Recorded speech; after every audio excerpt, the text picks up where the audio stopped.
जी बिल्कुल, ये अफ़सोसनाक वाक़या इचरा यूटर्न फ़िरोज़पुर रोड पर पेश आया है, जहाँ नामालूम मोटरसाइकिल सवारों की फायरिंग से जो है वार्डन अली जो कि ड्यूटी पर मौजूद था, नामालूम मोटरसाइकिल सवारों ने उन पर फायरिंग कर दी है, जिसकी ज़द में एक राहगीर भी आया है। ट्रैफिक वार्डन अली की टांग पर जो है वो फायर लगा है, जबकि राहगीर भी जो है वो मामूली तौर पर ज़ख्मी हुआ है, जिन्हें सर्विसेज अस्पताल मुंतकिल कर दिया गया है। अभी कुछ देर पहले CTO लाहौर कैप्टन लियाकत अली मल्क ने भी जो है वो सर्विसेज अस्पताल आए हैं और उन्होंने वार्डन और राहगीर मोहसन की जो है वो इयादत की है। ट्रैफिक वार्डन अली को पाँव, जबकि राहगीर टांग के निचले हिस्से में जो है वो फायर लगा है।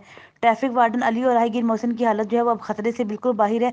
CTO लाहौर का कहना है कि सेफ सिटी कैमरों की मदद से जो है मुल्जमान को तलाश किया जा रहा है। पुलिस तमाम पहलुओं से फायरिंग के वाकया का जायजा भी ले रही है। आया कि ये किसी दुश्मनी का शासाना लगता है या कोई और वाकया है। जल्द ही मुल्जमान जो है वो उनको हिरासत में लेकर जो है वो कैफे करदार तक पहुंचाया जाएगा। जी।